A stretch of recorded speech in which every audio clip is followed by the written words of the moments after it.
Mr. Speaker, Jerry is right. I am sure if Helen Clark in 2005 hadn't told the Labor voters in Epsom they had to vote for Richard Worth, then I would have been in that Labor government. But unfortunately, it didn't happen in Epsom and I lost it. Mr. Speaker, let me tell you a story. When I lived in Mount Eden, we used to drive past an appliance store. And there was a big plasma TV in there, and it was $10,000.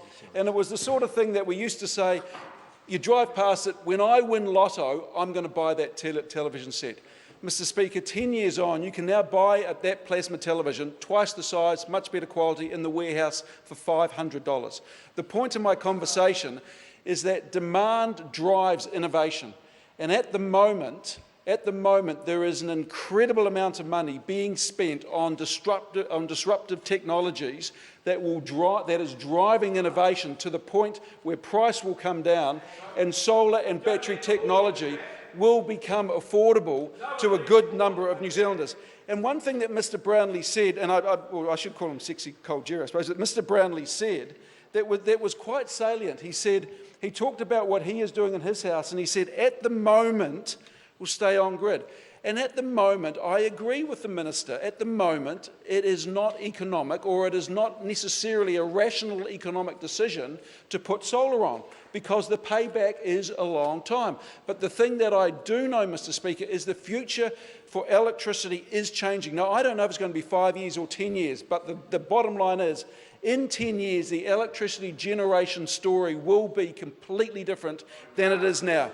But the other thing that I read from this bill, and I could be wrong, and this is where I think the Minister may have misread the bill, but maybe I am, is this bill is not saying there has to be a higher price for buyback. What it is saying is that it needs an independent arbiter in the Electricity Commission to actually set a legislative terms and conditions that those who are actually implementing solar, no. Now that price, Mr. Speaker, I have been on record, I think, of saying that I don't think subsidies in this market work, because if there is a subsidy, if there's a subsidy for the solar panels, then for the solar generator, then those people who actually can't afford solar are subsidised. And I don't think that's right.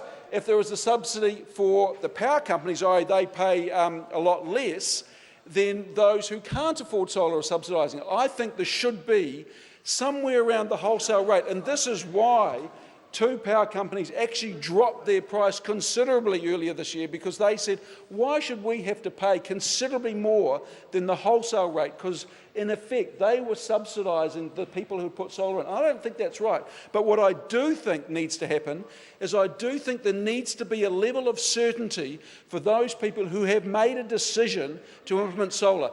And I don't think that certainty is there if the only people or the only organisations who have the ability to set the price are the ones that have to buy it.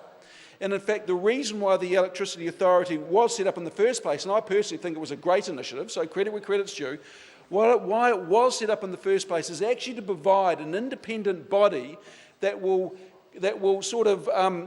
advocate on behalf of consumers, that will, in a way, mitigate a lot of the power, excuse my puns here, the power that the power companies do have. And I think it's done not a bad job of A, educating consumers, B, holding a lot of these gentailers to account, and C, providing the sort of independent arbiter that we need in a country of 4.5 million people, with a long country, and in many places not enough people to make a lot of this stuff economic. Mr. Speaker, the Labor Party is supporting this bill to select committee for the very purpose that I would love to hear what the experts have to say on this.